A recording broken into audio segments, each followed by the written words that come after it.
take a moment and really allow for your full presence,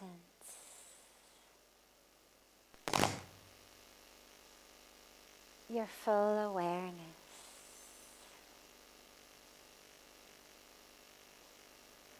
To be right here.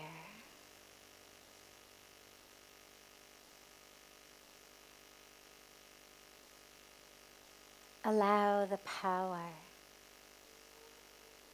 of your attention and your intention to be right here in this moment, in this breath.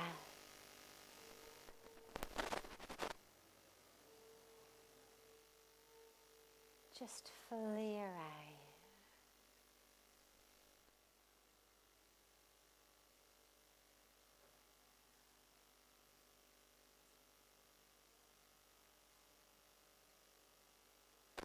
And allow that awareness to merge with your breath.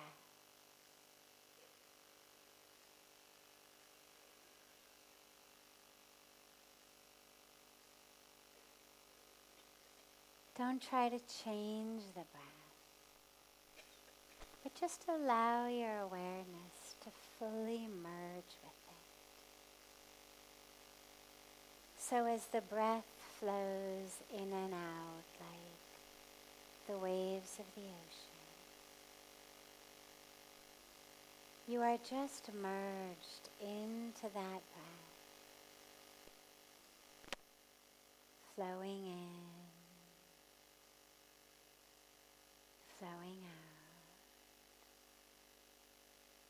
just fully aware of the breath. And notice as you do this whether there are places where it's easy to be aware of the breath. In the rib cage, in the lungs, in the abdomen. But can you also be aware of the breath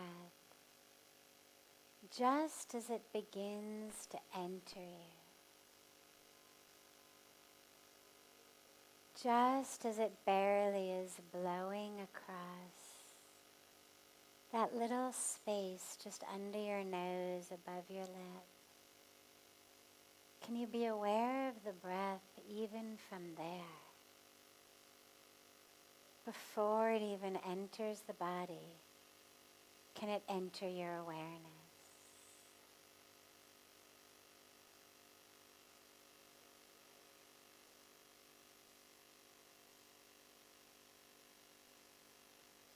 Sandeep ji तेरे जाके उन लोगों से बात कराओ कि काम बंद कर दो अभी थोड़ी देर.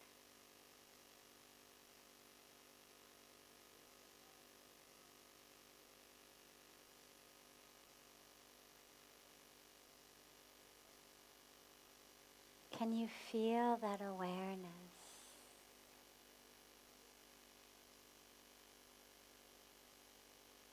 of the full experience of the breath? Before it even is entering the nose. And can the awareness stay with it through its entire journey into you, through you, and then again as you exhale? Can you hold the awareness with that breath? Don't judge if you can't. Don't worry. It's okay. We're just noticing. It's not about good or bad or A pluses or Fs. It's just about noticing.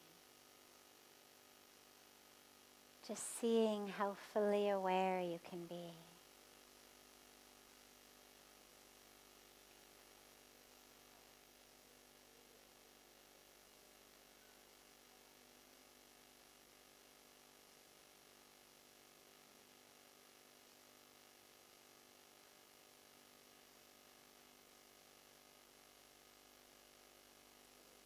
And if the awareness gets distracted by a sound or a sensation in the outer world, or by some fluctuation in your mind of a thought, a memory,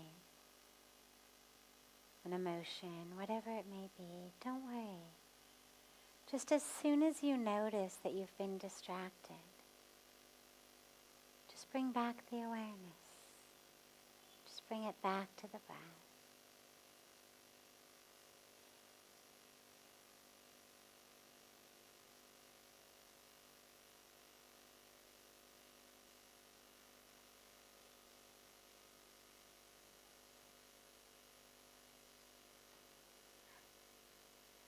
And as you inhale and exhale, you can add this very simple, gentle mantra.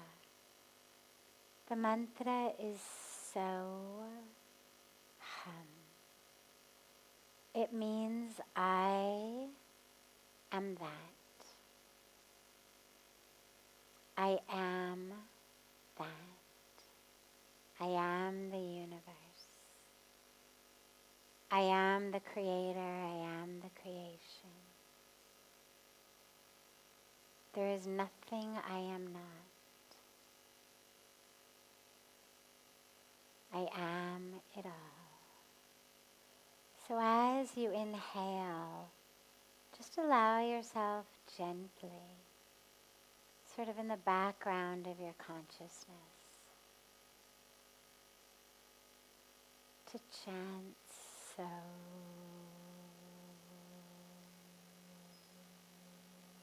As the breath is coming in.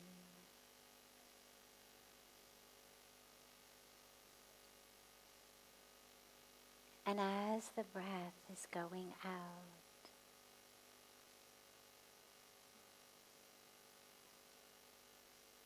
just chant hum.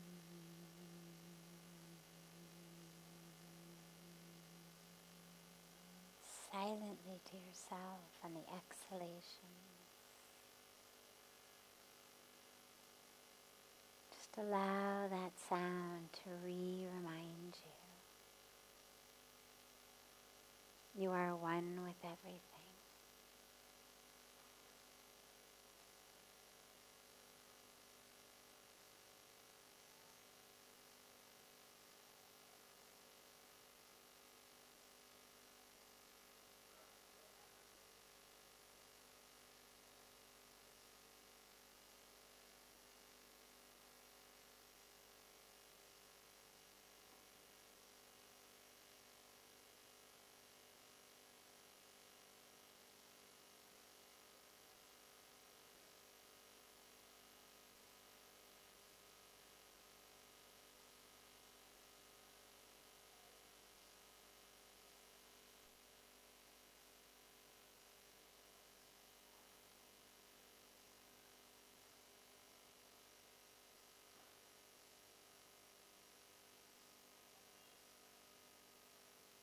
Slowly and gently, bring the palms of your hands together at chest level in Namaste.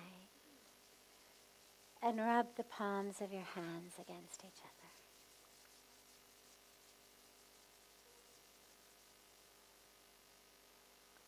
Press the palms of your hands into your closed eyes.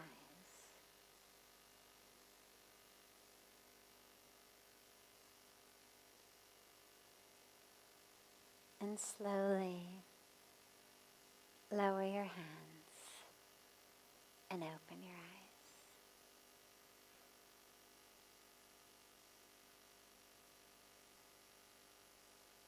Welcome to Satsang.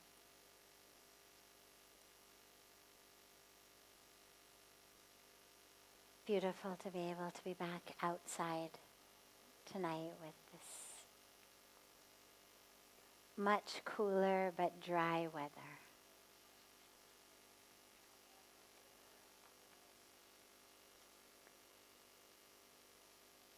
Starting as usual with one of the questions that comes from our our family around the world joining us through the internet, people who can't be here physically, but are tuning in from all over the world, and they join us through this gift of technology. We start with a question first that they send in, and then we'll open it up to any questions that anyone here has. Just raise your hand.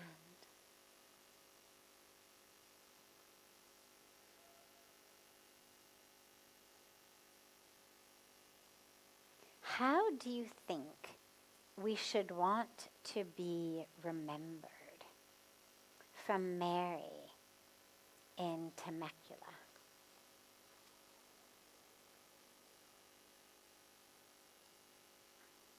There's a beautiful saying, and I don't remember who said it, but it's a beautiful quotation that says,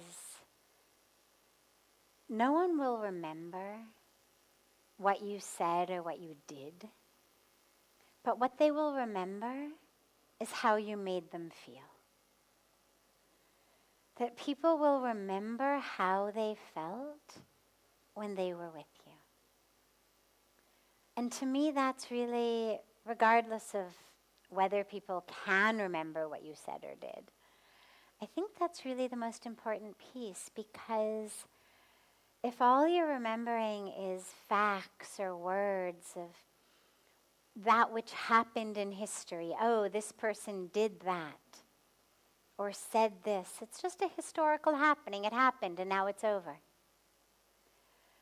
But if what people remember is actually how they felt in your presence,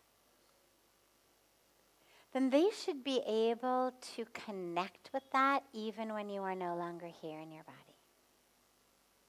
Like if you think about someone you really loved who's passed away, as sad as it is to remember them, chances are you can close your eyes and feel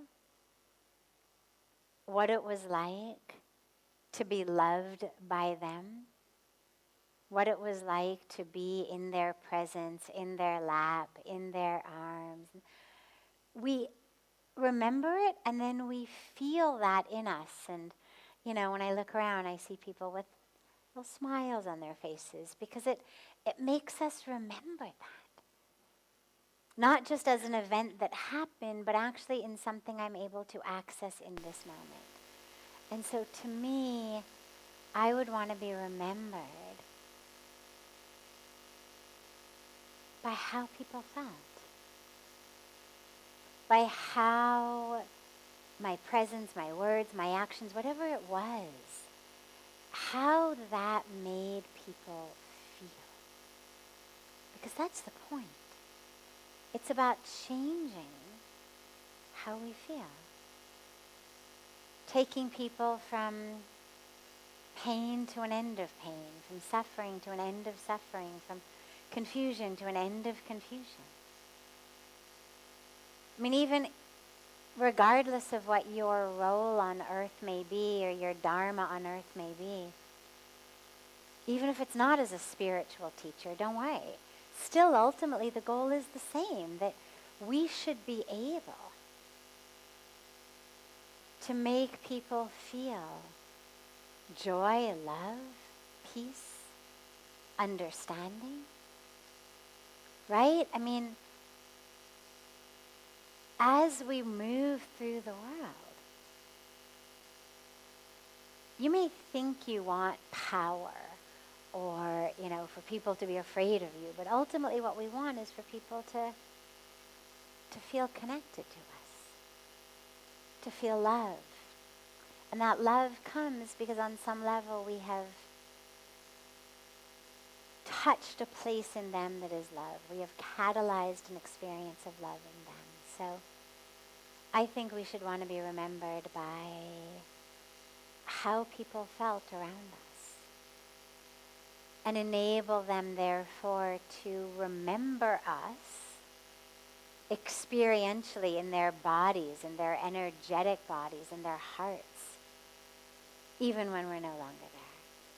And sure, words are beautiful, actions are beautiful. But ultimately what matters really is the ripple impact of how people felt, and therefore how they changed, how they lived in the world, and therefore how they made other people feel. And that's how change comes. When we feel different, we act differently. We speak differently, we live differently. So I would want to be remembered by having people feel differently, therefore think differently, therefore understand differently, therefore live differently. Questions here? Yes. He's running behind you with a mic. Yes. It's okay? It's on, yeah. It's not a great mic. We're getting new ones, but yeah. So, what's the difference between the desirable detachment and the emotional distance? Great question. What is the difference between desirable detachment, as we speak about it on a spiritual path, the Sanskrit term is vairagya, or emotional distance, that obviously we understand is not something quite so desirable? Emotional distance, shutting ourselves off, essentially is a defense mechanism. I do it because I don't want to be hurt. If being in a certain situation might make me hurt, I shut myself off. If someone has hurt me or I'm afraid they're going to hurt me, I will shut myself off. Sometimes if I've just been hurt, I'm going to shut myself off from everyone all the time. Just in general, I will create a wall around me that I think protects me, but actually ends up suffocating and killing me. But as I erect that wall, I erect it thinking that I am protecting myself from being hurt. But it's just a defense mechanism. And all it does is it keeps us separate from not only other people, but our own heart. It doesn't keep us from being hurt, it actually makes us hurt. Because we're no longer able to trust and to love and to open up. Detachment, on the other hand, vairagya, comes from a very different place. One is a moving away from, and the other is a moving toward. So emotional distance is a moving away from. I don't want to be hurt, so I'm just going to wall myself off in a corner over here. Whether it's a literal corner or a metaphoric corner, I'm pushing the world that might hurt me away and protecting myself over here. As I said, actually suffocating and killing ourselves, but I think I'm protecting myself. Vairagya is a moving toward. Vairagya, detachment, is not from the juice of life, the meaning of life. It's detachment from the nonsense that keeps us from living in the juice of life, in the meaning of life. Vairagya is letting go of that is distracting us, that is keeping us stuck, that is grabbing our attention away from actually the juice of life, actually the source of joy in life. But vairagya is not a pushing away of the world, it's a moving toward. One beautiful way of understanding this, which is how it came to me, how I learned. When I first came here and learned about vairagya, detachment, it didn't make any sense. Because I thought, really, we're just supposed to be disconnected? I mean, detachment in English is synonymous with disconnection. And then I looked around and I looked at the enlightened masters I knew. I looked at Pujya Swamiji. I looked at other masters, the real ones. And every one of them was so connected to life, so present, so there, so ready to smile, to love, to sing, to dance, to embrace, to give their shirts off to someone who needed it. In connection. Because someone's pain was their pain. So ready to stay up all night, figuring out how to get disaster relief supplies to people in earthquakes, in floods, in tsunamis. And it didn't make any sense to me. But I just sort of filed it away with like things about India that don't make sense to me. And then one day I was hearing the recitation of the Srimad Bhagavatam. There's a thing called Katha, which is the recitation of scriptures. And there's Ram Katha, Mahabharat Katha, and Srimad Bhagavat Katha. It's a very, very popular one. And it's the story of the Mahabharat, but it's also actually the story of the entire Srimad Bhagavatam. Very long. Lots of interwoven stories and pieces to it. And as I was listening to the recitation, the speaker was speaking about bhakti. Now, bhakti means devotion, and I had always just thought that bhakti was a virtue, something we should cultivate. But he was speaking of her as actually a character, a woman who lived. She was a role in these stories. Bhakti's children, 2 sons, Gyan, wisdom, and vairagya. And in that moment, it made sense to me. Because bhakti is not dry devotion. Bhakti is juicy devotion. When you look at the saints, the mystics, the seers, those who are in the bhakti lineage, they are the ones who were singing and dancing God's name, who were just in ecstasy of love. Tears of love pouring down their face. I mean, these are the mystics in love with God.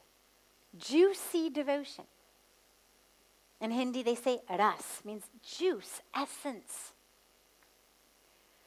And I thought, well, how can dry detachment be born from juicy devotion?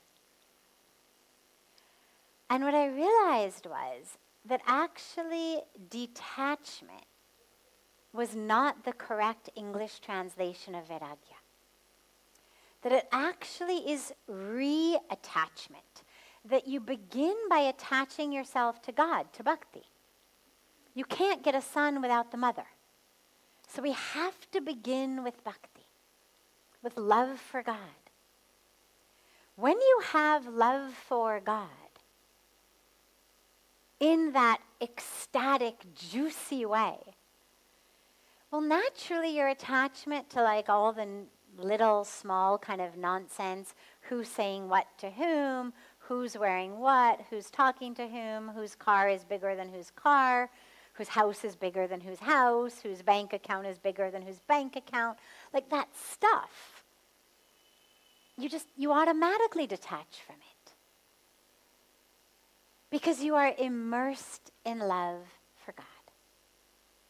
And so vairagya is a moving toward, not a moving away from. It's a moving toward devotion, toward God. And when that happens, the amount of time and energy that is spent over little things, automatically you're detached from them. But they detach automatically. It's like the beautiful Mahar Mantra that speaks about, I won't go into the whole mantra now or that'll take up the rest of satsang, but it speaks about a prayer that we should become like this fruit. Sometimes it's translated as a squash, sometimes as a fruit, but you picture like a big kind of juicy, sort of half melon, half zucchini type of thing. We don't actually have them in America, so there isn't an exact English translation of it. But just picture like sort of a hybrid between a melon and a zucchini. Now, the prayer is, make me so ripe, like that fruit squash, that the vine automatically drops off me, and I don't have to be pulled from the vine. Now, what is it talking about? It's talking about a spiritual ripeness in which this attachment to, whether it's the physical body itself, whether it's to the story, the drama, the possessions, the attachment, that I should be so ripe that it's not that I am wresting these things from me, that it's a difficult, painful detachment, oh my God, but that actually I just become so ripe, so full, that the vine just drops off on its own accord. That's vairagya. I'm so in love with God, so full of that ras, that juice of devotion, that all of the rest of what I am attached to drops off like that vine mentioned in that mantra. Yes. Yes. My question is, if I'm working on my ego or reducing my ego, I have it that I am the mother, I am right. And I can't get rid of that I-ness, I am the mother and I am right. So even with my husband, like, I am right because I'm the mother. I know best. And I'm really stuck with that. I want to realize my soul, but... Beautiful. So you're not alone. I would imagine the line, I am the mother, therefore I am right, is heard in a multitude of languages across a multitude of countries and cultures across the world. As though somehow getting pregnant and pushing out babies somehow brought great wisdom along with it. As though somehow, on the tail of the sperm traveled great wisdom right up into me, and then it came through my bloodstream, into my brain, right? I mean, it's funny when we think about it, and yet most mothers have that feeling. Now, it's not without merit. It's not without merit at all. I'm poking fun at it. But it's not that there isn't merit in it. There is. And the merit is in love. The way that a mother loves her children frequently enables her to see things in a way that the child cannot see for himself or herself. There is a clarity that the love of the mother for her children brings, that oneness between the mother and the child. that absolutely gives the mother, if not wisdom about the world in general, certainly wisdom about the nature of her child. And yet, that doesn't mean we're always right. It doesn't even mean we're most of the time right. Because a lot of times also that love can cloud our vision. The love can very easily and quickly be attachment. Not just attachment to the physical being in front of me, but attachment to how that being is going to grow, what their life story is going to be like, what type of education they'll get, what type of friends they should have, what types of sports they should play, or what types of extracurricular activities they should do, who they should marry, where they should live. I mean, a lot of times it clouds my vision because I'm so attached to my own agenda for this being that I wrap up my agenda in this idea of it's all love. And there is great love, and I don't mean to undermine the love at all. The love is profound and incredible, and it's been said many times that there's no love on earth greater than a mother for her children. And that doesn't necessarily mean that she can see what's right. And it certainly doesn't mean she can see what's right for her husband.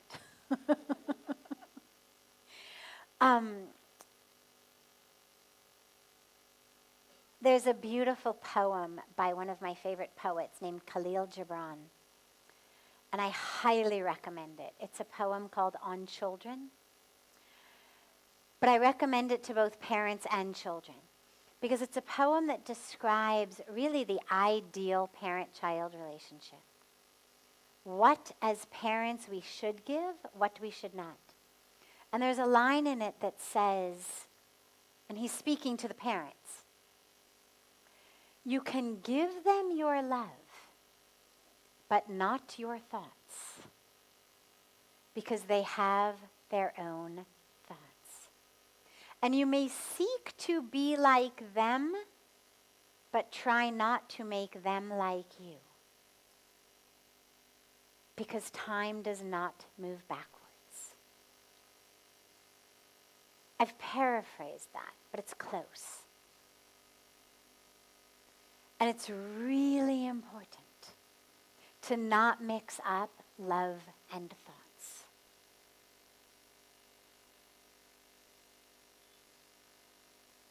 If I were in your case and really looking, as you say, I want to experience my soul. I want God realization, self-realization. I would begin simply by asking myself, why am I so afraid not to be right? What would it mean if I wasn't right? And what's that fear? What does that feel like inside me? And why is that so scary? And then I would look to work with that. What's the fear? What might that mean?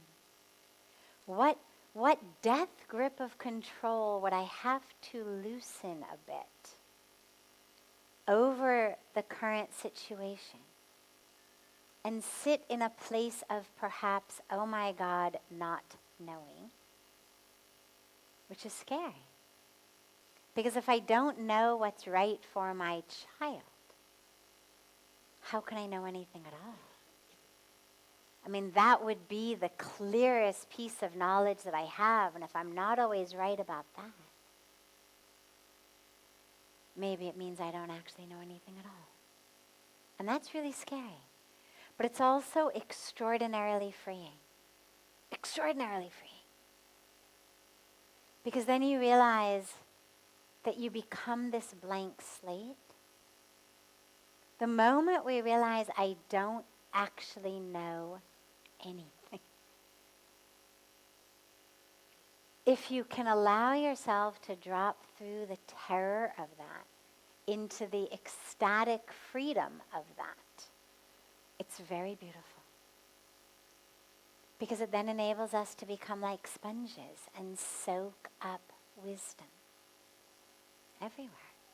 And it also enables us to listen to the voices of the universe, even the voices of our children, who came through you and therefore have their own wisdom.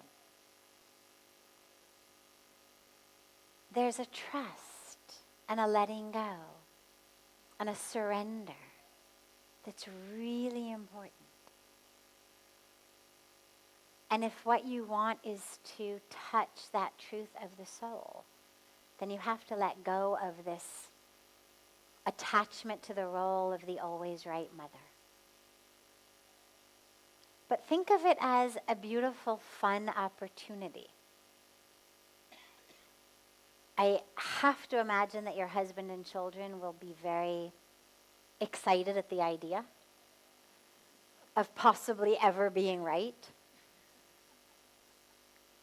But I mean, it's not easy. In my house, I'm an only child, and in my house the rule was, my mom was very democratic, and the rule was we voted on everything. I got 1 vote. My dad got 1 vote. Mom had 3 votes.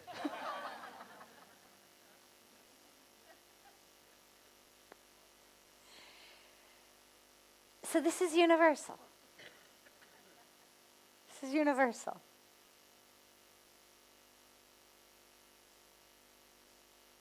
But that ability to really surrender into the divine, and the divine in your child. And it doesn't mean you don't guide. Of course you guide. You guide, you advise, you do all of those things. But you do it from a place of knowing that you're doing the best you can, rather than from a place that you are definitely right. So it's from a place of openness and expansion, rather than a place of contraction. And it enables you to listen more. What is your child saying? What is the universe saying? What is your heart saying? What is your husband saying? Might there be a different way to go here? And then you stay open. And when you are open, then you become able to actually sit in meditation. Because in order to meditate, you've got to let go of your death grip on life. You can't do it otherwise. Otherwise, you sit to meditate and all you're doing is making lists. Things you need to do, things other people need to do, things. You've got to let go. And then you can meditate. And when you can drop into meditation, then you begin to have that opportunity to experience the self. Yeah. Other questions?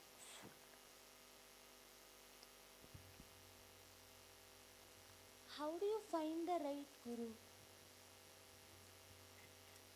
Who spoke that? Ah, thank you. Wonderful. Can you come forward just so I can see you? Yeah, how do you find the right guru? How do you find the right guru? And should that guru be from the present only? Like, could I be from the books? Like, Beautiful. Okay.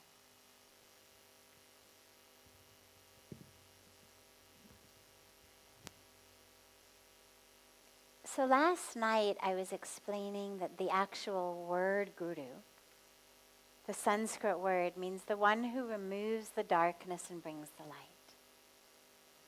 The light of who we are, the light of the truth of us, that the guru enables us to see the truth of ourself, our capital S self. How do you find the right guru? Well, they say that when the disciple is ready, the guru appears. That's the sort of common thing that is said. But I would add to that, I would say the disciple has to be not only ready, but really open. You may think you're ready, You may think you need the guru, you want the guru, but you're not really open. There's a great story of a man who wanted enlightenment and was looking for a guru to give him enlightenment. And he heard about this great guru, and he climbed the mountain to find the guru and goes in the cave where the guru is and bows, tells the guru, here's all of what I've done, here's what I've experienced, what I've achieved, and here's what I need. Here's what I need. Here's what I need from you. And the guru said, have a cup of tea. And the man said, I don't have time for tea. I'm here for enlightenment. And the guru said, have a cup of tea. And he goes to the back of the cave and he comes back with a teapot and 2 cups. And he puts the cups down and he starts to pour. And the cup fills, but he keeps pouring. And now the tea is spilling out all over and onto the floor of the cave. And the man says, stop. The cup is full. It can't hold anymore. And the guru says, your mind is exactly like this cup. You're so full of what you think you know, what you think you need, what you think you've done, that there actually isn't any room for me to give you anything. And so just like you can't take more tea till you drink what's already in the cup, I can't give you more until you empty yourself of all that you're already thinking. And so I think the disciple has to be both ready and open and empty as well. And then in terms of finding the right guru, unfortunately there's not an equation for this, but what I frequently share are some hints to know that someone is not the right guru. So at least hopefully by a process of elimination, if someone doesn't have these qualities and you feel the light of you in their presence, then chances are they may very well be the right guru for you. So signs to look for that someone is not the right guru. The more that person tries to convince you they are. Anybody who tries to convince you, I am the one, the only, the best, I would run as fast as you could in the other direction. Anybody who seems attached to, interested in collecting people, disciples, devotees, for themselves in some way, again, I would run as fast as I could in the other direction. Anyone who's more focused on shining the light on themselves than on you, I would run as fast as I could in the other direction. The light that the guru shines is not, look at me. It's not flashlights on me, spotlights on me, look at me. In the guru's presence, you should feel the light of you. A lot of times there are leaders who may be very charismatic leaders, and we get caught up in an energy of charisma and an energy of kind of a light shining on the guru. But then the minute we're no longer with them, there's that sense of emptiness because we weren't actually given something. And in a way, they orchestrate it like that because then it's just about, oh, you've got to be back there with them to feel that. But the real guru is giving you the light of you. It doesn't mean you don't want to be with them all the time. Of course we do. I've been here now 27 years. They cannot kick me out. So we definitely want to be with our gurus. It's not that. But it's not because when I'm not in the guru's presence, I can't find myself. It's because there's something very powerfully magnetic, beautifully divine, beautiful light in that presence. But the light that we feel, and then it stays with us, is the light of ourself. The Guru is showing you the light of you. So if in someone's presence you feel a light of you, a truth of you, a fullness of you, that's a Guru. But if in someone's presence you just feel, wow, wow, wow, you're so great, I'm nothing, that might not be the right Guru for you. Because the point is to see and feel that light of you, that divinity of you. And can a Guru be someone who's no longer in the body? Absolutely. Absolutely. I know a lot of people whose Gurus have passed on. I have had very deep connections through books to masters who have passed on, like Paramahansa Sri Ramakrishna.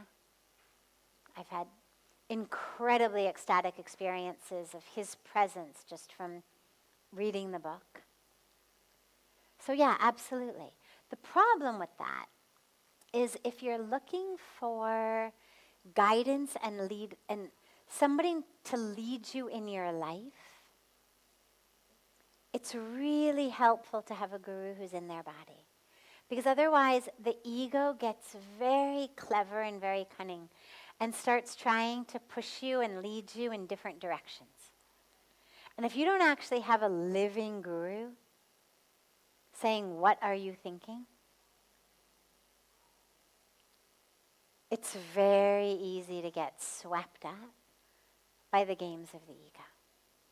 So I would always encourage, take whatever wisdom and power and depth and beauty and amazing gifts have been given to us by those who have left their bodies.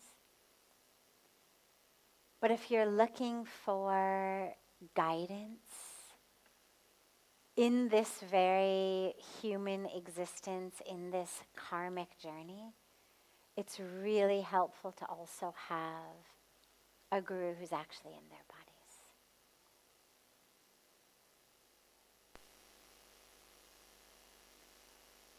Have a beautiful rest of your evening, everyone. And remember that we have, starting at 8:30, Garba dancing in the central courtyard where our temple is. If you were going to walk back to Ganga, it would be on your left. It's the big courtyard. When we come up from Ganga, you hear the bells going. It's there at 8:30. Have some dinner for those of you who eat dinner, and then join us in the courtyard for Navaratri Garba dancing. It's really beautiful, and it's very, very, very traditional this time of year during Navaratri. So if you don't know how to do it, don't worry. There will be lots of Indian women and even Indian men there who will be super happy to take your hands and teach you how to do it. So nothing to worry about. Beginners, very welcome. And so much love to you all, and I look so forward to being together tomorrow as well.